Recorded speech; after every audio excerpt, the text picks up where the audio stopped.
back to my channel. I am Upasana Taneja. So this is lecture 8 of complex analysis, जिसके already 7 lectures हम study कर चुके हैं. complex analysis का सारा बेसिक, उसके बाद जब हमने functions of complex variable start किया तो उसमें हम उसका neighborhood, interior point, exterior point, है ना, बाउंड्री, ये सब कुछ डिस्कस अच्छे से कर चुके हैं लेक्चर 5 और 6 में और 7 में. सो अगर आपको उसमें कुछ भी डाउट हो तो प्लीज़ कमेंट सेक्शन में पूछिए, और अगर आपको अच्छा लगे आज का लेक्चर तो प्लीज़ सब्सक्राइब कीजिए चैनल को. ठीक है, तो आज के लेक्चर में हम स्टार्ट करेंगे limit, continuity and differentiability in complex analysis. पहले हम लिमिट की डेफिनेशन, उसके कुछ एग्जाम्पल्स, फिर कॉन्टिन्यूटी और फिर डिफरेंशिएबिलिटी. उसके बाद हम एनालिटिक फंक्शंस पे आएंगे, जिसमें हम CR इक्वेशन सारा कुछ मेन पढ़ेंगे. ठीक है, तो उससे पहले हमें लिमिट का क्लियर होना बहुत ज़रूरी है कि कॉम्प्लेक्स में लिमिट क्या होती है. अब अगर हम रियल की बात करें, रियल में अगर हमारे पास कोई फंक्शन होता है, उसकी लिमिट क्या होती है वो हम अच्छे से डिस्कस कर चुके हैं रियल एनालिसिस में. बट एक बार हम रिवाइज करेंगे. लिमिट क्या होती थी कि जैसे कोई नंबर, सपोज कीजिए एक फंक्शन है fx, बहुत डिटेल में नहीं जाऊंगी मैं, क्योंकि अगर आपको बहुत डिटेल में जाना है तो रियल के वो लेक्चर्स आप देख सकते हैं जहां पे आपका लिमिट हमने स्टडी किया है. ठीक है, ये क्या होता है कि वो कह रहा है कि x जैसे जैसे किसी एक नंबर को टेंड करता है, सपोज करो 2 को, सपोज करो fx है x+2. ओके, तो वो कहता है जैसे जैसे x 2 को अप्रोच करता है वैसे वैसे fx भी किसी एक नंबर को अप्रोच करता है 4 को. ठीक है, इसका बेसिकली वैसे मतलब क्या था कि सपोज कीजिए ये आपके पास एक रियल लाइन है और यहाँ पे 2 है, यहाँ पे 1 है. ठीक है, यहाँ 3 है. अब x 2 को अप्रोच कर रहा है. रियल लाइन पे x 2 को अप्रोच करता था या तो राइट हैंड साइड से या फिर लेफ्ट हैंड साइड से, है ना. राइट हैंड लिमिट और लेफ्ट हैंड लिमिट हम ये दोनों कैलकुलेट करते थे. तो रियल लाइन में या तो यहां से करता था या यहां से. 2 को अप्रोच करना मतलब 2 के नेबरहुड में होना. 2 का नेबरहुड मतलब 2 के नेबरहुड या तो इधर होगा या ये इधर होगा. नेबरहुड क्या होता है, जो हमारे पास में होता है. अच्छे से हम डिस्कस कर चुके हैं नेबरहुड, रियल में भी और कॉम्प्लेक्स में भी. रियल में जो नेबरहुड होता है वो नंबर लाइन पे होता है, सिर्फ लेफ्ट में होता है और राइट में होता है. और अगर यही हम कॉम्प्लेक्स में बात करते थे तो वो हम प्लेन में बात करते थे, है ना. तो वो भी कॉम्प्लेक्स में भी नेबरहुड देखेंगे. तो बेसिकली रियल में यही था कि जैसे जैसे कोई एक नंबर, कोई एक जो वेरिएबल है x, वो 2 को अप्रोच कर रहा है, वैसे वैसे fx 4 को अप्रोच कर रहा है ना. x किसकी तरफ जा रहा है, 2 को या तो यहाँ से अप्रोच करेगा या यहाँ से अप्रोच करेगा. जैसे जैसे x 2 को अप्रोच करेगा मतलब कि या तो होगा 2.01 या फिर 2.001 या फिर 2.02 इस टाइप से, या फिर 1.98, 1.97, 1.988, कुछ भी इस टाइप से. अगर ये x को अप्रोच करेगा, किसको, 2 को अप्रोच करेगा, तो fx किसको करेगा, 4 को, क्योंकि fx क्या है, x+2. अगर x है 2.01+2 तो ये हो जाएगा 4.01, मतलब कि 4 को अप्रोच करेगा, है ना. ये थी रियल में लिमिट. पर जब बात आई किसकी, कॉम्प्लेक्स की, अगर हम बात करें कॉम्प्लेक्स एनालिसिस की, तो कॉम्प्लेक्स एनालिसिस में ऐसे रियल लाइन तो नहीं होती. कॉम्प्लेक्स एनालिसिस क्या होती है, सपोज कीजिए एक आपके पास कॉम्प्लेक्स नंबर है, तो वो नंबर क्या होता है, x+i/y होता है. और वो हम किस में चेक करते हैं, प्लेन में देखते हैं. ठीक है, तो ये नंबर x कहाँ पे है, सपोज कीजिए z यहाँ पे. ठीक है, इसके कोऑर्डिनेट क्या होंगे, x y. ओके, सपोज कीजिए ये क्या है, ओरिजिन z0, ये क्या है, x0 y0. तो अगर हम कॉम्प्लेक्स में बोले कि z टेंडिंग टू z0, या फिर हम बोल दें x tending to 0, y tending to 0, ये इस टाइप से हुआ. तो हम अगर ये बोलते हैं कि z टेंडिंग टू z0, अगर हम ऐसे लेते हैं, ठीक है, तो क्या होता है, z z0 को टेंड कर रहा है. z किसको टेंड कर रहा है, z0 को. z0 क्या है, 0 0. जेड नॉट क्या है 0 0। अगर जेड वहां पे एक्स होता था, एक ही वेरिएबल, यहाँ पे 2 वेरिएबल होते हैं एक्स और वाई, तो अगर जेड जेड नॉट को टेंड कर रहा है तो या तो वो यहाँ से आ जाएगा, ठीक है, या फिर कहाँ से आएगा, ऐसे जाके ऐसे आएगा, या फिर ऐसे जाके ऐसे आएगा, या फिर किसी कर्व से आएगा, है ना। तो z को z0 पे आने के लिए बहुत सारे मेथड्स हैं, बहुत सारे उसके पास वेज हैं आने के लिए, है ना। बट इसका मतलब वो या तो रियल लाइन से आ सकता है, एक्स एक्सिस के थ्रू आ सकता है ना, या फिर किसके थ्रू आ सकता है, वाई एक्सिस के, या फिर एनी कर्व से, फ्रॉम एनी कर्व, या तो कहीं से किसी कर्व से आ जाएगा, या फिर लाइन से, किसी लाइन से या किसी कर्व से, कहीं से भी z z0 पे आ सकता है।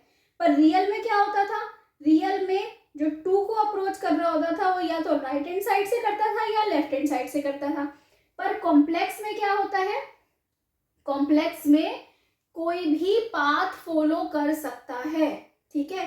तो अगर एफ जेड कोई हमारा फंक्शन होगा z का, ठीक है, एफ जेड है, सपोज कीजिए जेड स्क्वायर पर +2, हम एग्जाम्पल्स भी डिस्कस करेंगे, अभी हम प्रॉपर डेफिनेशन देखेंगे, उसका मतलब समझेंगे डेफिनेशन का, फिर एग्जाम्पल्स देखेंगे, ठीक है। तो अगर एफ जेड कोई फंक्शन है और जेड जेड नॉट को अप्रोच कर रहा है, तो बिल्कुल सेम ऐसे ही एफ जेड भी अप्रोच करेगा किसको, किसी भी चीज को, जैसे जैसे जेड जेड नॉट पे जाएगा वैसे वैसे एफ जेड अपनी लिमिट पे जाएगा, ठीक है। तो इसको प्रॉपर डेफिनेशन क्या होती है, कैसे हम लिखते हैं, ठीक है, क्या क्या कंडीशंस होती हैं, अब हम वो नोट करेंगे। So this is definition of limit, limit की डेफिनेशन है, इसको आप नोट कर सकते हैं वीडियो को पॉज करके, ठीक है। तो सबसे पहले हम इस डेफिनेशन को अच्छे से समझेंगे। देखिए ये बहुत ही सिंपल है, let F Z be a single valued function. सबसे पहले हमें ये पता होना चाहिए कि सिंगल वैल्यूड फंक्शन क्या होता है z का। देखिए जब आप z को लिमिट अप्लाई करेंगे या z की कोई वैल्यू डालेंगे, सिंगल वैल्यूड फंक्शन कौन से होते हैं कॉम्प्लेक्स में, एक होते हैं सिंगल वैल्यूड फंक्शन, एक होते हैं मल्टीपल वैल्यूड फंक्शन या मल्टी वैल्यूड फंक्शंस, ठीक है। सिंगल वैल्यू फंक्शन में क्या होता है कि आप z की एक वैल्यू डालोगे तो you will get one value of F Z, एक वैल्यू यहाँ डाली, एक आपको यहाँ मिलेगी। अगर आपको z की एक वैल्यू डालने पे एफ जेड की 2 वैल्यूज मिल रही हैं, सपोज कीजिए जैसे आपका फंक्शन है √z और आप ऐसा कुछ डालते हो जो आपको क्या मिलता है, अंडर रूट के अंदर आके प्लस माइनस समथिंग 2 वैल्यूज मिलती हैं, that is called multi valued function, ठीक है। तो हमें कौन सा फंक्शन लेना है, सिंगल वैल्यूड, एक वैल्यू डालते हैं तो एक ही मिलती है, दैट इज सिंगल वैल्यूड, ठीक है। F Z be a single valued function of z defined on a set of complex number s। Simple सी बात है, एफ जेड एक सिंगल वैल्यूड फंक्शन है, लिमिट को हम डिफाइन कर रहे हैं, which includes the delta neighborhood of a point z equal to z0। अब z equal to z0 का कुछ नेबरहुड होगा। अगर आपके पास कोई भी एक पॉइंट है, सपोज कीजिए यहाँ हमने z ले रखा है, यहाँ हमने z0 ले रखा है, अगर कोई इसका नेबरहुड है z0 का कोई भी पॉइंट है, अगर हम कॉम्प्लेक्स प्लेन की बात कर रहे हैं, प्लेन में नेबरहुड क्या होता है, ये सारा प्लेन में नेबरहुड है, इसके आसपास के यहाँ के सारे पॉइंट, जैसे कि रियल में नेबरहुड होता था ये इंटरवल, पर यहाँ पे इंटरवल ना हो के यहाँ पे हमारे पास क्या होता है, सर्कल। ये हम डिस्कस कर चुके हैं लास्ट के लेक्चर 6 में, हमने डिस्कस किया था, या लेक्चर 7 में, तो आप देख सकते हैं। तो ये जो नेबरहुड होता है वो कह रहा है कि जो इसका नेबरहुड होगा वो S में है, इस कॉम्प्लेक्स नंबर के सेट में है, देन एफ जेड, अब एफ जेड जो है z टेंडिंग टू z0 है, ठीक है। जैसे हमने लिया था, सपोज कीजिए z0 की वैल्यू है 1 प्लस आयोटा है, या 1 क्या है 0 है, सपोज कीजिए। हो सकता है वो फंक्शन एफ जेड जो भी आपका फंक्शन दे रखा है वो हर उसके 0 के नेबरहुड में हो, जैसे कि सपोज कीजिए 1/z है, 1/z 0 के नेबरहुड में डिफाइंड है बट 0 पे डिफाइंड नहीं है, तो भी हम लिमिट कैलकुलेट कर सकते हैं। सेम यही रियल में था, 1/x हम फंक्शन बहुत पढ़ते थे। तो यही है कि अगर वो डिफाइन हो भी सकता है z0 पे और z0 पे डिफाइन नहीं भी हो सकता, तो ये हुआ एफ जेड, एक सिंगल वैल्यूड फंक्शन है और हमें किस पे लिमिट निकालनी है, z equal to Z not पे। एफ जेड उस पर डिफाइन हो भी सकता है, नहीं भी हो सकता, ठीक है। Then F Z is said to have the limit L, F Z की लिमिट एल होगी as Z tending to Z not. Z किसको टेंड कर रहा है, जेड नॉट को टेंड कर रहा है, ठीक है। अब जेड नॉट को यहाँ से भी आ सकता है, यहाँ से भी आ सकता है ना, यहाँ से भी, जैसे मैंने बताया था अभी कि z के z नॉट के पास आने के लिए बहुत सारे पाथ हैं, सर्कल से भी आ सकता है और कर्व, किसी कर्व से भी आ सकता है, लाइन से भी आ सकता है ना। देन यही डेफिनेशन होती है आपकी लिमिट की, F Z minus L is less than epsilon whenever z minus Z not is less than delta. जैसे जैसे, वही बात, जैसे जैसे z जेड नॉट को अप्रोच कर रहा है, अगर दो पॉइंट्स की डिस्टेंस लेस देन डेल्टा हो रही है, that means this point is approaching to this point. जैसे जैसे z नॉट को अप्रोच कर रहा है वैसे वैसे f x approaching to L, okay. और इसको हम लिखते कैसे हैं, ऐसे लिखते हैं, limit z tending to Z not f Z is equal to L. और अभी हम एग्जाम्पल से भी देखेंगे कि कैसे z जो है वो z नॉट को डिफरेंट पाथ से अप्रोच करता है, ठीक है। अब जो आपकी लिमिट है ना, यहाँ पे आपकी दो कंडीशन होती है कि लिमिट एक तो यूनिक होनी चाहिए, ठीक है, और z and z not can be joined by infinite number of curves, okay. और l मस्ट बी, लिमिट क्या होनी चाहिए, फाइनाइट होनी चाहिए, सिंगल वैल्यूड होनी चाहिए। ये नहीं कि आप किसी और पाथ से निकाल रहे हो तो अलग लिमिट आ रही है, दूसरे पाथ से अलग, हर पाथ से लिमिट सेम आनी चाहिए।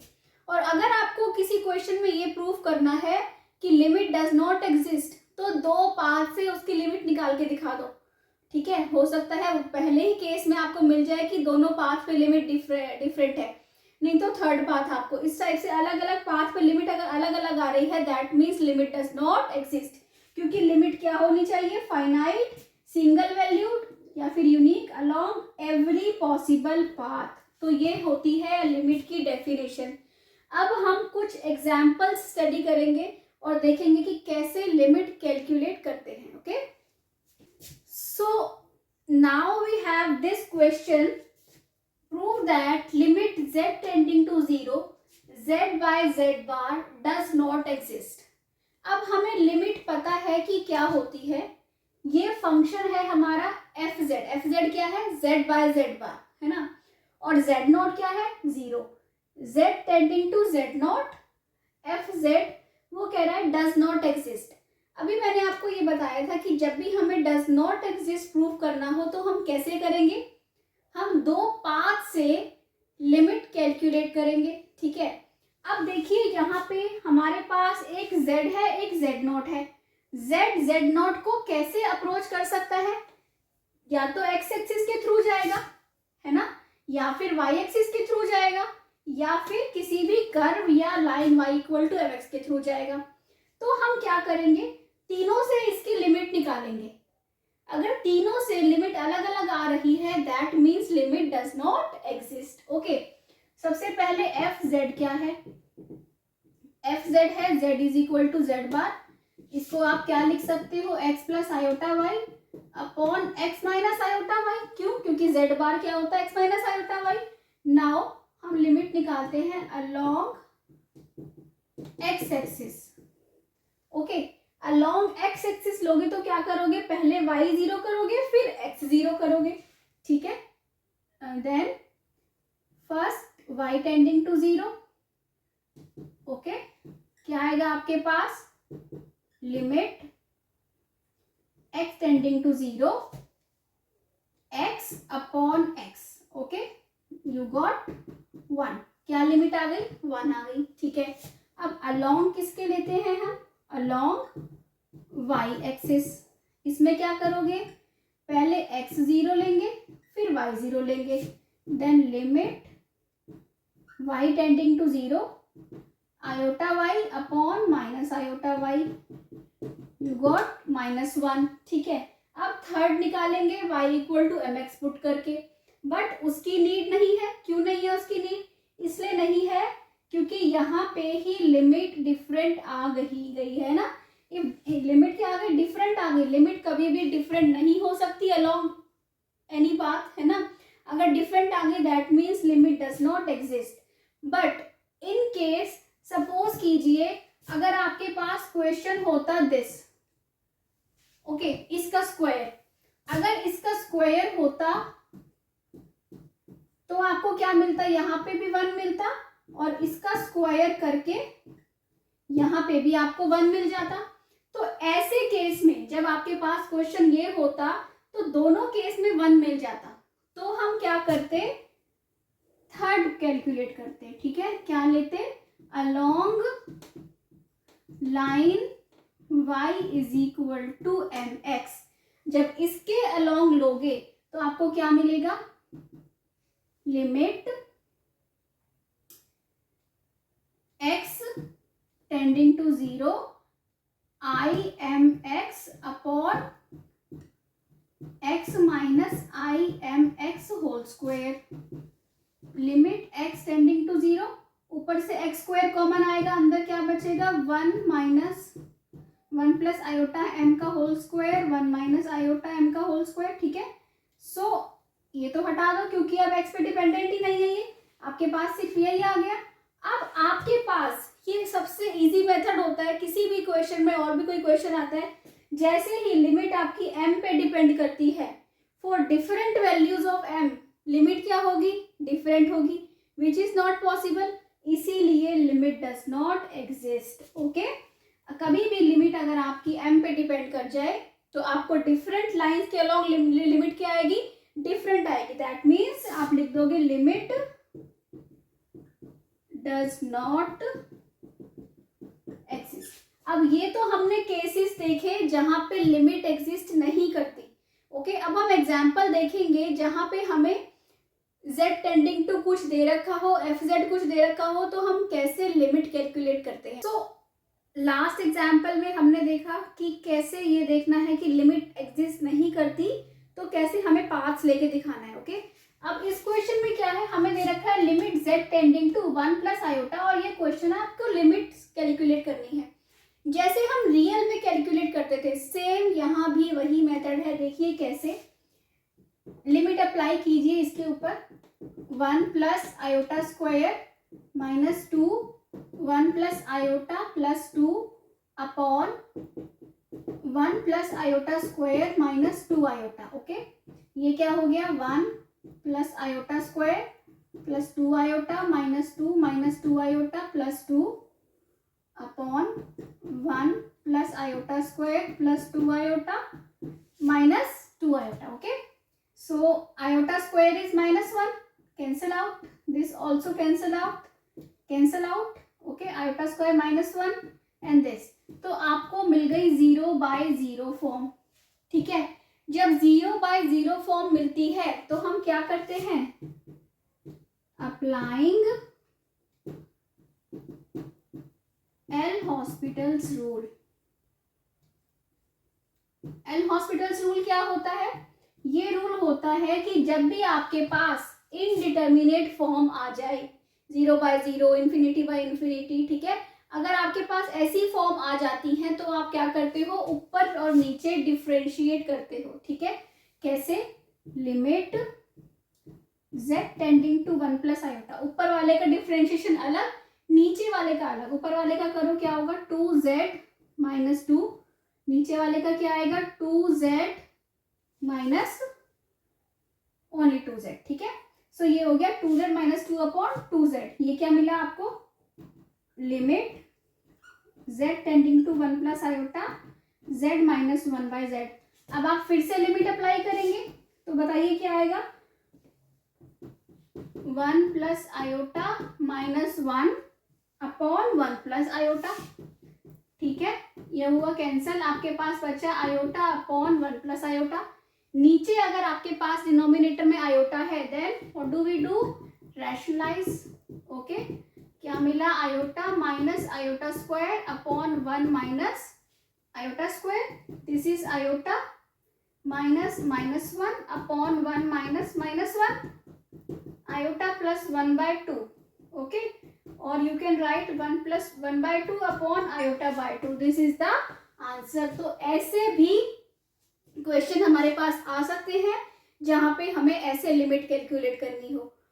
बट आपको जो अभी हमने लिमिट की डेफिनेशंस की, जो हमने z नॉट वाला देखा कि कैसे z नॉट z नॉट का कैसे अलग अलग कर्व से आ सकता है, तो ये बातें आपको जब आपने मल्टीपल चॉइस क्वेश्चन करने हैं वहाँ पे भी अप्लाई करनी है, याद रखनी है, ठीक है। सो आई होप आपको क्लियर हुआ हो आज का लेक्चर।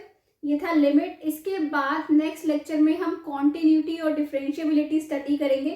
अगर आपको अच्छा लग रहा है तो प्लीज़ चैनल को सब्सक्राइब कीजिए, वीडियो को लाइक कीजिए, शेयर कीजिए। Thank you for watching, bye bye.